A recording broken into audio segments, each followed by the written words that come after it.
마태복음 7장 7절로 12절까지의 말씀입니다. 지난주에 비판에 관한 말씀을 드리면서 결론적으로는 성경 말씀이 어떠한가를 상고해 보셔야 한다는 말씀을 드렸었죠. 왜냐하면 그냥 단순하게 비판, 어떤 죄에 대한 부분을 덮고 넘어가는 그러한 모습이 아니고 성경적인 기준을 통해서 우리가 삶 가운데 발전해 나가야 되겠다. 그런 말씀을 드렸는데 그러려면 성경 말씀이 어떤 역할을 하는가 알아야 되겠죠. 하나님의 감동으로 된 말씀이기 때문에 교훈과 책망과 바르게 함과 의로 교육하기에 유익하다고 되어 있습니다.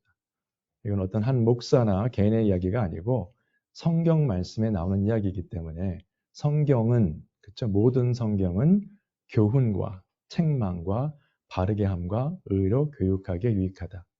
지난주 설교 때 말씀드렸습니다만 이 가운데 교훈, 책망, 바르게 함, 의로 교육하는데 기쁜 마음으로 감사한 마음으로 임하는 분들이 많지는 않아요.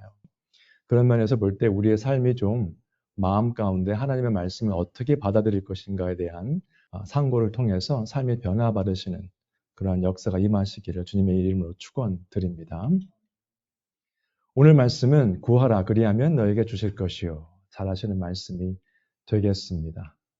오늘 말씀하기 전에 또 산상수훈을 한번 살펴보겠습니다. 5장부터 시작해서 쭉 지금 하고 있죠.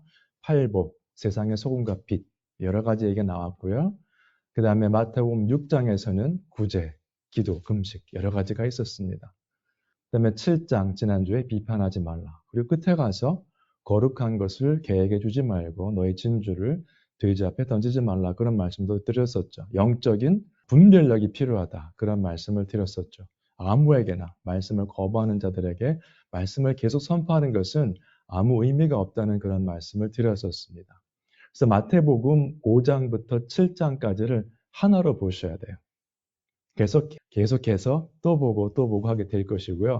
더 중요한 것은 성경 전체의 가르침에 비추어서 이 본문들을 묵상하시고 이해하셔야 됩니다.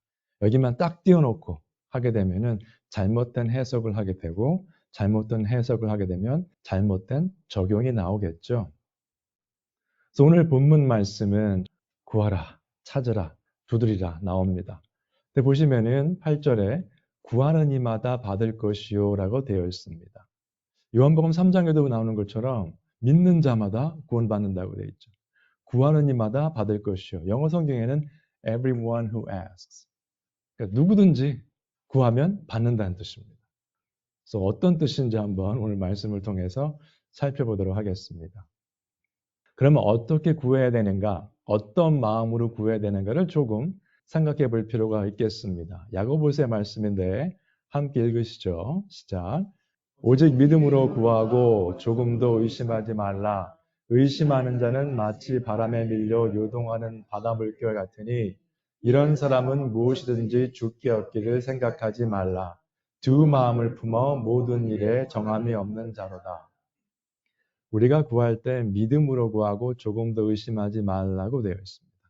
여러분 기도하실 때 하나님께 간구하는 것들이 많이 있으실 텐데 그 가운데 조금도 의심하지 않고 구하시는지 한번 생각해 보시기 바랍니다.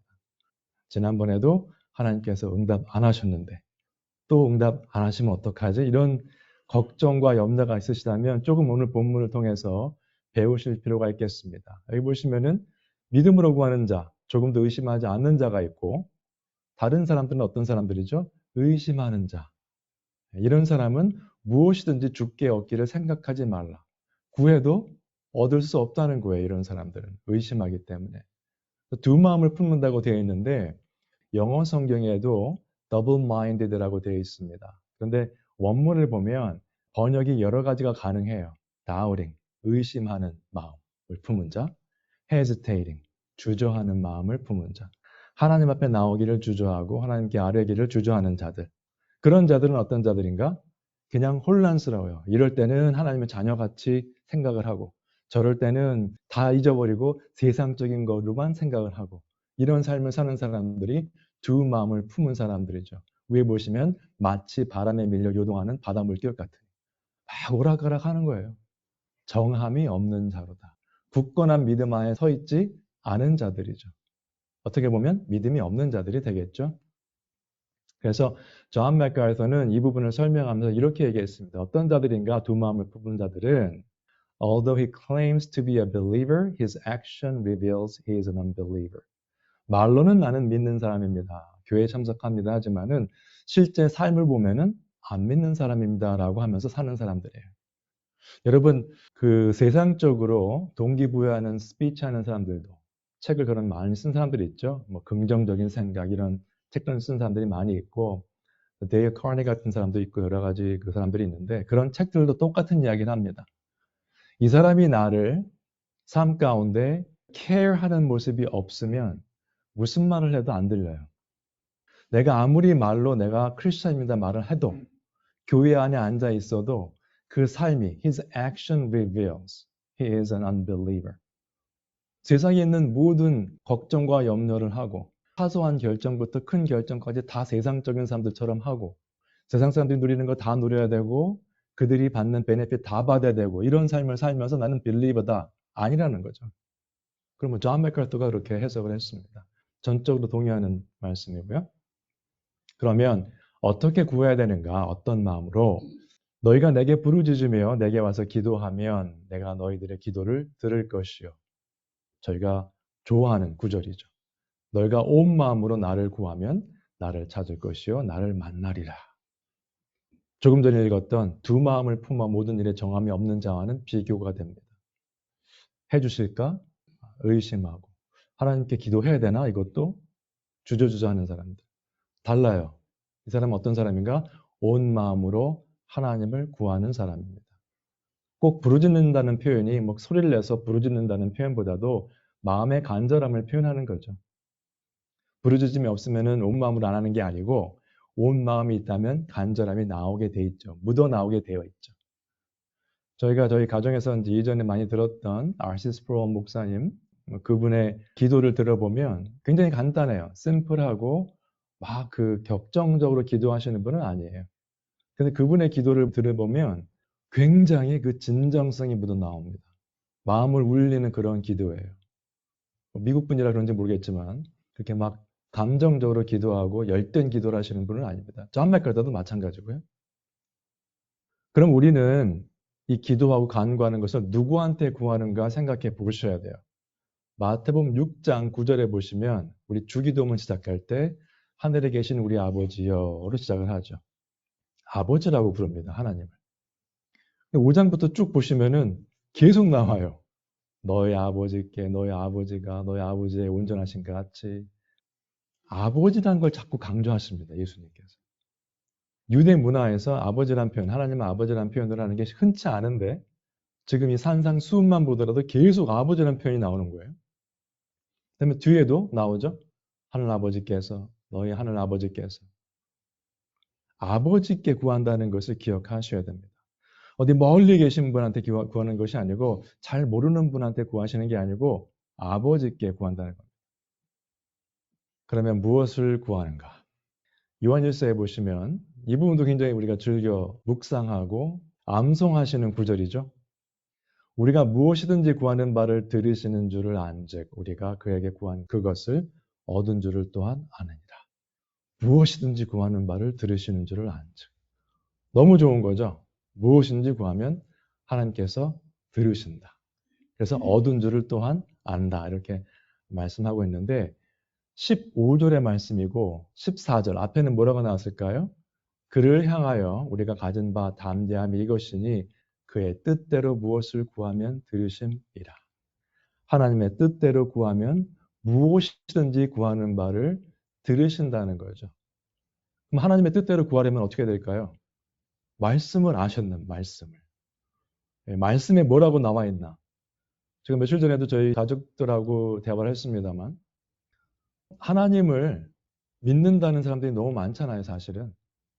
그럼 다 구원받은 것이냐? 알 수 없죠. 저희가 판단할 수 있는 것은 아니지만 하나님을 믿는다고 하는 그 하나님, 내가 하나님 믿습니다는 그 하나님이 내 생각에 하나님은 이런 분이다 하는 하나님인지 성경 말씀에 나와 있는 하나님인지를 구별을 해야 돼요. 내 생각에 하나님은 이런 분이시다 하는 것은 우상이죠. 내가 만들어낸 이미지입니다. 형상이에요. 이런 분이실 거야. 이전에 제가 다른 교회에서 섬길 때에도 이런 분이 있었습니다. 성경 말씀을 쭉 설명했더니 내가 믿는 하나님은 그런 하나님이 아닙니다. 그러시더라고요. 아니, 성경에 이렇게 나와 있는데 그럼 어떤 하나님을 믿으십니까? 그랬더니 자기가 경험한 하나님은 참 좋으신 하나님. 끝. 심판, 마지막 때 이런 거 전혀 안 믿으시더라고요. 그러면서 신앙생활 열심히 한다고 믿고 있어요, 혼자. 생각해 보세요, 여러분. 그것은 우상숭배지 하나님을 믿는 게 아닙니다. 그래서 내가 하나님을 믿는다고 말할 때 그 하나님이 성경에 나온 하나님인지 내가 그림을 그려놓고 산타클로스 할아버지처럼 선물을 늘 주시는 하나님이신지 고민해 보셔야 돼요. 세상 사람들은 그런 구별을 하지 않죠. 그래서 통계를 보면은 크리스찬 숫자가 굉장히 많습니다. 미국에도. 반 이상이 크리스찬이라고 돼 있죠. 근데 절대 그렇게 볼 수 없어요. 미국에 있는 사람들이 반 이상이 크리스찬이라면 이 나라가 이렇게 될 수가 없습니다. 절대로. 불가능한 이야기예요. 삶이 불신자라고 보여주고 있기 때문에 그렇게 말을 하는 겁니다. 판단하는 것이 아니고요. 그러면 그의 뜻대로 무엇을 구하면 들으십니다. 무엇이든지 구하는 바를 들으시는 줄을 우리가 안다.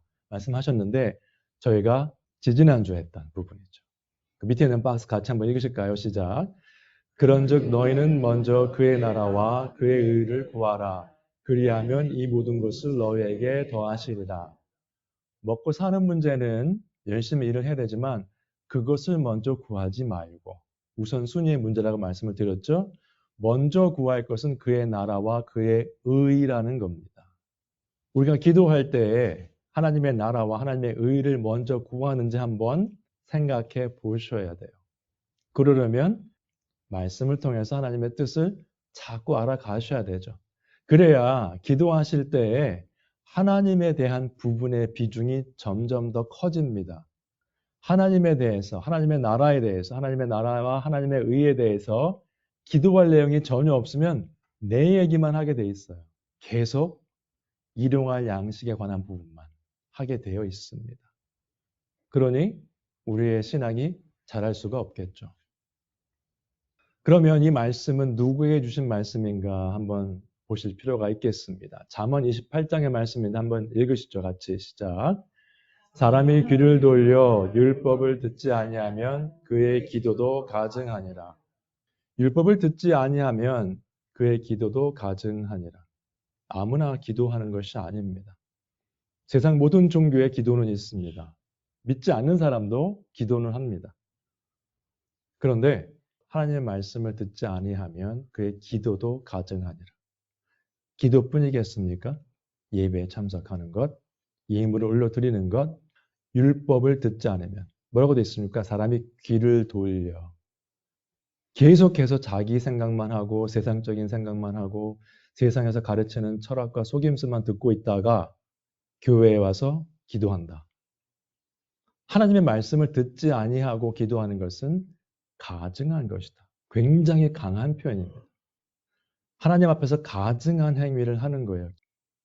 그렇다면 삶 자체가 하나님과 원수가 된 삶이 되겠죠. 율법을 듣지 아니한다면. 그래서 잠언 15장에 보시면 같이 한번 읽으시죠. 시작. 악인의 제사는 여호와께서 미워하셔도 정직한 자의 기도는 그가 기뻐하시느니라. 악인과 정직한 자의 구별을 하셨습니다. 악인에 관한 얘기는 분명하게 위에 나와 있죠. 율법을 듣지 않는 자, 하나님을 경외하지 않는 자, 세상의 철학과 사상에 붙잡힌 바 된 자, 말씀에 붙잡힌 바가 된 것이 아니고 그러나 정직한 자의 기도는 그가 기뻐하시느니라. 그래서 오늘 말씀을 보시면 구하라 그리하면 너에게 주실 것이요 찾으라 그리하면 찾아낼 것이요 문을 두드리라 그리하면 너에게 열릴 것이니 라는 것은 정직한 자, 하나님을 경외하는 자에게 주신 말씀입니다. 세상에 안 믿는 자, 교회 안에 있어도 율법에 귀를 기울이지 않는 자, 그런 자들에게 주신 말씀이 아니고 하나님을 경외하고 믿는 자들에게 주신 말씀이라는 거죠. 그러면 또 비판하는 것처럼 들리죠. 그렇다면 누가 기도할 자격이 있겠습니까? 라고 반문하실 수 있어요. 우리는 그 누구도 하나님 앞에서 나는 이렇게 할 수 있습니다. 나는 이렇게 살았으니까 할 수 있습니다. 할 수 있는 그러한 자격이 있는 사람은 한 사람도 없습니다, 여러분. 목사가 설교를 한다고 해서 목사가 완벽해서 하는 게 아니에요. 그래서 설교 말씀은 목사 얘기를 들으시는 게 아니고 목사가 선포하는 하나님의 말씀을 들으시는 겁니다. 온전하고 완벽한 하나님의 말씀을 들으시는 거예요. 제가 설교를 준비하면서 마음이 편할 것 같으십니까, 혹시? 즐겁다. 즐겁죠? 즐거움이 있죠. 말씀이 하나도 찔리지도 않고, 나는 정직해. 나는 선해. 나는 온전해. 아이고, 할렐루야. 그리고 준비하는 것 같이 보이세요? 일주일 내내 깨지고 옵니다, 여러분. 네. 회개할 게 한두 가지가 아니에요. 말씀을 준비하다 보면 더더욱 깊이 있게 회개하는 은혜를 체험합니다. 네. 그래서 조금이라도 한 발자국이라도 주님 앞에 더 나아가기 위해서 노력하고 더 기도하려고 하고 더 말씀을 붙잡으려고 하고 와서 선포를 하면 당신이 뭔데 그런 얘기를 하는 분들이 있죠. 어쨌거나 넘어가고요. 그 다음 구절이 연결이 좀 쉽지 않아요. 갑자기 세상의 아버지 얘기를 하시고 하나님 아버지 말씀을 하시다가 갑자기 황금률이 나옵니다. The Golden Rule이라고 그러죠. 이것은 기독교에만 있는 것이 아니고 성경 말씀에만 있는 것이 아니고 세상의 수많은 종교와 많은 가르침에서 나오는 비슷한 이야기입니다. 같이 한번 읽으시죠. 시작. 그러므로 무엇이든지 남에게 대접을 받고자 하는 대로 너희도 남을 대접하라. 이것이 율법이요 선지자니라. 남에게 대접을 받고자 하는 대로 너희도 남을 대접하라입니다. 그래서 대화를 할 때도 남을 생각하는 대화를 하셔야 돼요. 대화하실 때 한 가지 좀 말씀을 드리면 상대방이 말을 하는 거를 끝까지 들으셔야 돼요. 주로 이제 말을 하고 있으면 중간에 탁 끊으시죠. 많이들. 본인 할 말이 생각이 났거든요. 이제 하셔야 돼요. 그럼 이제 왜 그렇게 하는가 물어보면 답변이 뭐죠? 끝날 때까지 기다리면 잊어버린다. 당장 해야 돼. 그 남을 배려하는 마음이 없는 대화법이죠. 네. 잊어버려도 괜찮아요. 네. 주로 말 끊고 말씀하실 때 들어보면 별로 중요한 얘기 아니더라고요. 네. 근데 꼭 끊고 하시는데 그거는 끝까지 듣고 이제 그거를 제가 예전에 그 직장 다니면서 배웠어요. 대화는 이렇게 하는 것이다. 그래서 성경 공부할 때 가끔 가다가 영어권에서 그런 일이 몇 번 있었는데 제가 계속 들어요. 질문을 하면 끊지 않고 계속 듣습니다. 그러면 질문하시던 분이 분명히 저 목사가 말을 끊고 이제 대답을 해야 되는데 대답 안 하고 계속 듣고 있거든요. 제가 볼 때는 아직 말이 안 끝났어요. 듣고 있으면 본인이 말을 하다가 I don't know what I'm talking about. 그래요. 오케이. 오케이. 그러면 이제 스탑할 때가 됐구나. 그것은 제가 또 반문을 하죠. 질문의 취지가 무엇이냐. 그러니까 이제 질문하시는 분들 급한 거예요. 혹시 말이 끊길까봐 막 하다 보면 자기가 무슨 말 하는지를 모르게 되는. 그 대화가 조금 좀 힘들어지죠, 서로. 그래서 남에게 대접을 받고자 하는 대로 너희도 남을 대접하라. 내가 막 열심히 말하고 있는데 말을 끊으면 쉽지 않죠. 대화하기가 그렇죠. 그러니까 다른 사람이 얘기할 때도 탁탁 끊지 마시고 하시면 좋겠습니다. 조그만 거지만 거기서부터 시작을 하시면 남을 배려하는 마음이 생기죠. 그 다음에 톤이 중요합니다. 아무리 좋은 말을 하더라도 톤이 안 좋으면 욕하는 것처럼 들립니다. 잘 아시는 내용이지만 조그만 것부터 시작을 하시면 남들에게 대접을 받고자 하는 대로 너희도 남을 대접하라. 내가 싫은 거는 남들도 싫은 거거든요. 그래서 성경 말씀에 갈라디아서 말씀인데 같이 한번 읽으시죠. 시작. 그러므로 우리는 기회 있는 대로 모든 이에게 착한 일을 하되 더욱 믿음의 가정들에게 할지니라. 모든 사람들에게 착한 일, 선행을 베풀어야 되고 대접을 해야 돼요. 우리가 받고 싶은 대로 대접을 해야 되는데 특별히 믿음의 가정들에게 하셔야 됩니다. 교회 안에서 하셔야 돼요. 원래는. 뭐라고 나왔습니까? 그러므로 목사는 기회 있는 대로가 아니고 우리는입니다. 모든 성도님들이 그렇게 하셔야 돼요. 장로나 집사들에게 주신 말씀이 아니고 모든 성도님들은 모든 사람들에게 착한 일을 하되 더욱 믿음의 가정들에게 할지니라. 아무도 아멘을 안 하시는데 어쨌거나 네, 감사합니다. 네. 믿음의 가정들에게 왜 더욱 해야 되는가? 영적인 분별력이 필요하다는 거죠. 네. 계속 거부하고 리젝트하는 사람들한테 언제까지 그렇게 하겠습니까? 마음이 좀 오락가락 하는데 주저주저 하는데 그런 상황과는 다른 거죠. 의지적으로 거부할 때는 쉽지 않아요. 그래서 마태복음 7장 6절에 보시면 거룩한 것을 개에게 주지 말며 너희 진주를 돼지 앞에 던지지 말라. 그들이 그것을 발로 밟고 돌이켜 너희를 찢어 상하게 할까 염려하라. 아무리 좋은 마음으로 하더라도 성경 말씀을 선포하더라도 교회 안에서 서로 권면하려고 하더라도 그 말씀을 거부하면 어쩔 수 없는 것입니다. 우리가 할 수 있는 것이 아니기 때문에 그 부분에 대해서 조금 더 설명을 드리겠습니다. 제가 지난주에 저희 교인 몇 분과 또 다른 교회에 계신 분들도 연락이 와가지고 대화를 많이 했습니다. 서너 분이나 대화를 했는데 말씀에 대한 얘기를 또 많이 했어요. 그래서 이제 생각이 나서 또 그리고 제가 가끔씩은 성경 말씀, 설교 내용이라든가 성경 말씀이 왜 중요한가를 가끔씩 리마인드 해드리기 때문에 한 번 더 해야 되겠다 해서 됐고요. 그 다음에 오늘 말씀과도 관계가 있기 때문에 또 이 말씀들을 좀 나누도록 하겠습니다. 질문이 무엇인가? 왜 말씀만 강조하는가? 요한복음 17장에 보시면 이렇게 나와 있습니다. 아버지께서 아들에게 주신 모든 사람에게 영생을 주게 하시려고 만민을 다스리는 권세를 아들에게 주셨음이로소이다. 영생은 곧 유일하신 참 하나님과 그가 보내신 자 예수 그리스도를 아는 것이니이다. 라고 되어 있습니다. 하나님, 예수 그리스도를 아는 것이 영생이라고 되어 있습니다.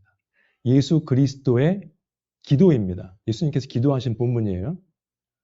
아버지께서 아들에게 주신 모든 사람이에요. 이 세상 모든 사람이 아니고 하나님께서 주신 모든 사람에게 영생을 주게 하시려고. 그래서 하나님의 말씀은 구원과 영생과 관계가 있기 때문에 강조해야 됩니다. 여러분 세상에서 건강도 넘버원 중요하잖아요. 영생, 구원이 더 중요하죠. 그래서 말씀만 강조하는 겁니다. 그런데 아무리 말씀만 강조를 해도 사람들의 경향이 뭐냐면 자꾸 세상적으로 가려고 해요. 제가 굳이 세상적인 얘기 안 해도 그쪽은 다들 잘 가세요. 그러니까 목사는 그냥 말씀만 강조하면 돼요. 어차피 그렇게 해도 세상적인 것은 더 잘 알아서 잘 하실 거니까. 그렇죠? 그러면 두 번째.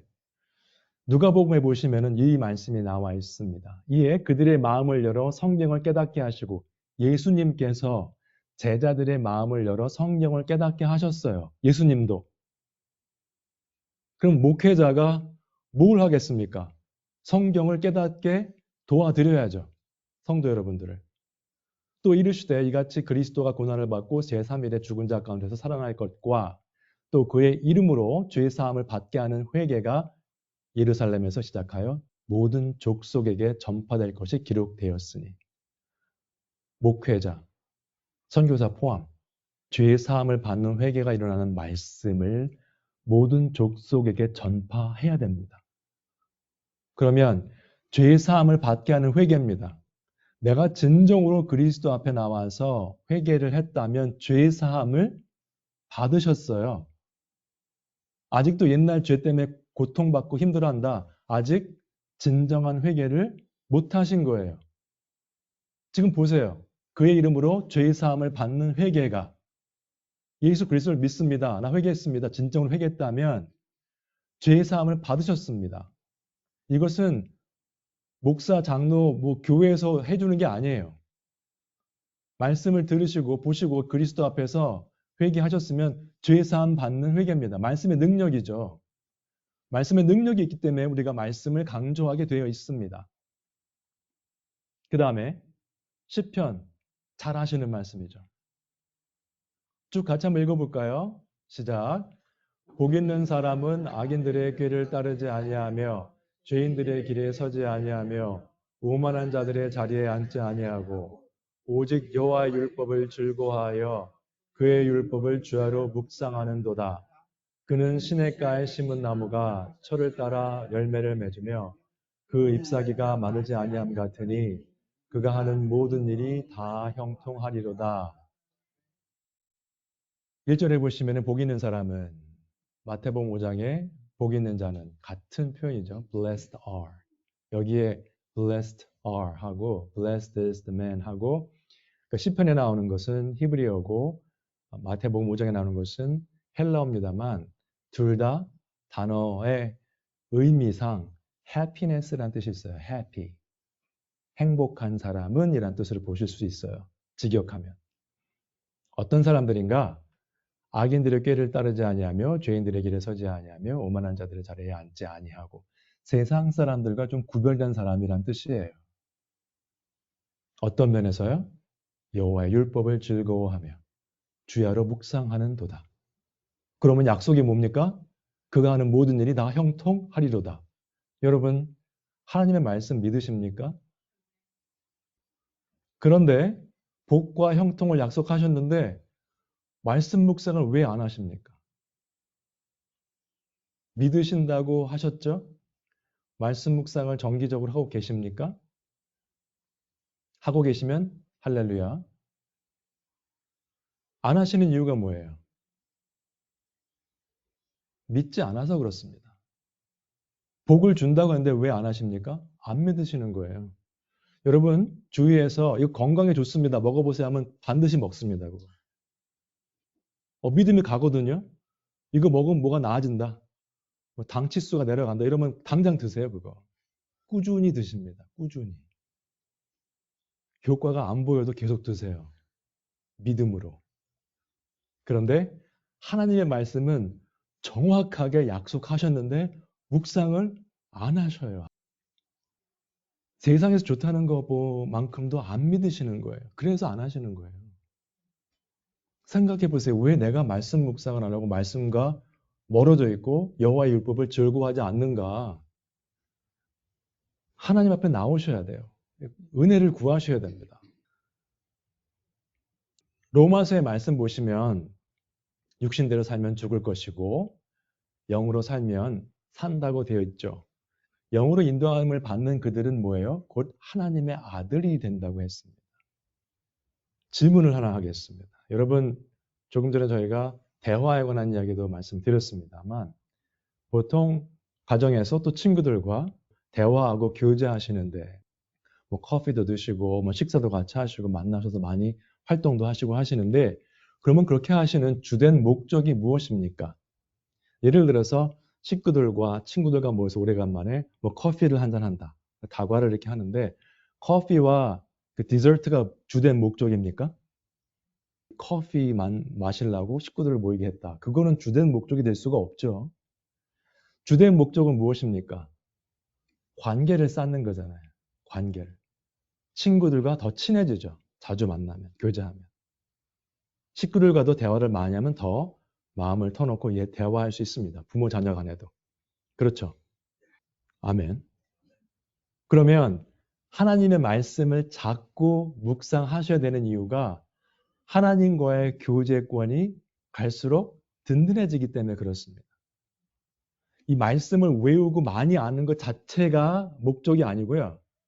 이 말씀을 통해서 하나님과의 교제권, 하나님과의 관계가 든든해진다는 것을 깨달으셔야 돼요. 그러면 마지막 블랙 포인트 보시면은 너희는 다시 무수하는 종의 영을 받지 아니하였고 양자의 영을 받았으므로 아바 아버지라 부르짖느니라. 이제 정말 아버지라고 부를 수 있게 되는 거죠. 믿음을 가지고 두 마음을 품는 것이 아니라 말씀을 통해서 하나님과 계속 대화를 하고 교제해 왔기 때문에 여러분 자주 만나는 친구들하고는요 서로 아는 것도 많고 대화할 거리가 더 많아요.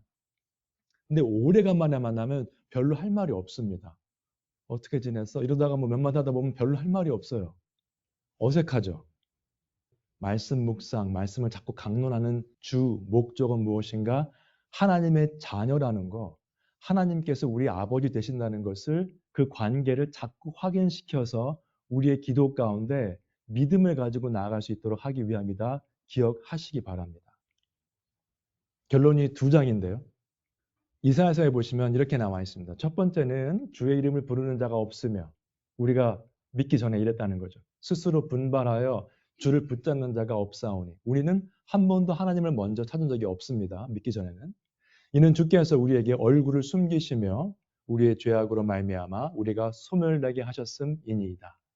그러나 여호와여, 이제 주는 우리 아버지시니이다. 우리는 그렇게 살아왔었어요. 그러나 이제 주님께 나옵니다. 하나님, 우리는 진흙이요, 주는 토기장이시니 우리는 다 주의 손으로 지으신 것이니이다. 하나님께서 창조주이심을 이제 인정하고 하나님 앞에 엎드린다는 이야기죠. 우리의 삶을 다시 한번 돌아보겠습니다. 믿기 전에 삶이 있어요. 교회를 오래 다니셨던, 오래 다니지 않으셨던 믿기 전에 삶이 있고, 그다음에 하나님 예수 그리스도를 만남으로 거듭나게 되는 시점이 있습니다. 분명히 말씀을 통해서 성령님의 역사로 거듭나는 것을 지나가게 돼 있어요. 그러면 믿기 전의 삶과는 단절된 삶이에요. 이제 새로운 피조물이 되셨잖아요. 거듭남은 뭐래요? 새롭게 태어난 거잖아요. 그 전 사람은 이제 죽었습니다. 그러면 그리스도께서 재림하실 때까지 어떻게 되어야 되는가? 성화되는 삶, 진행형이에요. 진행형. 그것이 이루어져야 됩니다. 사도 바울이 어떻게 표현했습니까? 영적인 전투, 영적인 어떤 달려가는 거 많이 강조했죠. 여러분, 다른 박질을 하기 위해서는 먼저 걷는 거를 배우셔야 돼요. 잘 걸으시려면 걸음마부터 해야 됩니다. 그러면 거듭남, 태어나셔야 돼요. 그리스도를 믿고 태어나셔야 걸음마부터 걷기부터 달려가기까지 가능해지는 겁니다. 왜 내가 성숙하지 않을까, 영적으로? 지금 내가 걷고는 있는지 확인해 보셔야 돼요. 걷지도 않고 있으면 걸음마는 뛰어본 적이 있는가 확인해 보셔야 되고, 거듭남의 순간까지 가보셔야 돼요. 있었나, 그런 것이. 만약에 내가 걸음마도 하지 않고 있다면 거듭남에 대한 그러한 일이 없었다고 볼 수밖에 없어요. 에베소서 말씀 같이 한번 읽으시죠. 시작. 너희가 전에는 어둠이더니 이제는 주 안에서 빛이라. 빛의 자녀들처럼 행하다. 전에는 어둠이더니 이제는 주 안에서 빛이라. 빛의 자녀들처럼 행하라. 그런데 지금도 어둠의 자녀로 행하고 있다면 나는 아직도 거듭난 적이 없다는 이야기입니다. 드와이트 무디가 이런 말씀을 하셨습니다. If I walk with the world, I can't walk with God. 내가 세상과 동행을 하면 하나님과 동행할 수 없다는 거예요. 우리가 하나님과 재물을 동시에 섬길 수 없다. 똑같은 이야기죠. 그럼 세상과 단절한 삶이냐? 그건 아니죠.